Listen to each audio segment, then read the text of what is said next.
Of all women who have had abortions, over half say that there were people pressuring them to have abortions. Now, sometimes it was intense pressure.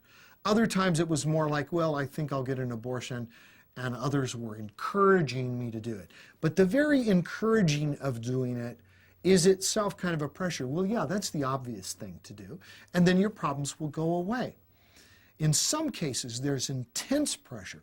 Sometimes that's coming from the girl's father. Then other times it's coming from the girl's boyfriend, the father of the child. Sometimes from the girl's husband, sometimes from the girl's mother. I know cases where girls in high school, and she's a cheerleader and a volleyball player, and her mom is pressuring her, oh, this is going to ruin your life. It's absolutely going to ruin your life. You know what? I know girls whose life has been ruined specifically because they had abortion.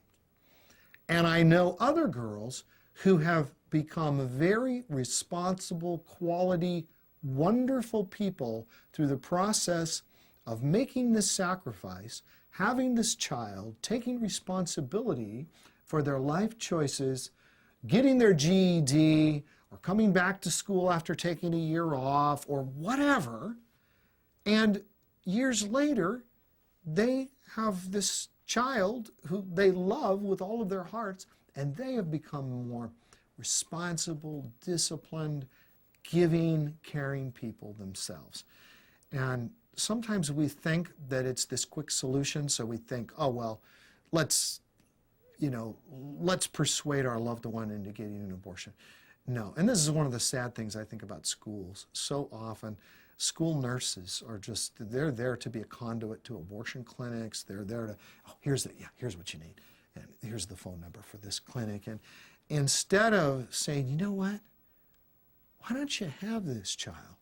And we'll help you. See, it doesn't require anybody's help. It doesn't take any sacrifice for the people around her to say, go get that abortion. Now she'll make all the sacrifices, because where will all those people be on those long, lonely nights where she's weeping because of the child whose life was taken? You know what? Old boyfriends and school nurses and even mom and dad many times won't be around to help her then.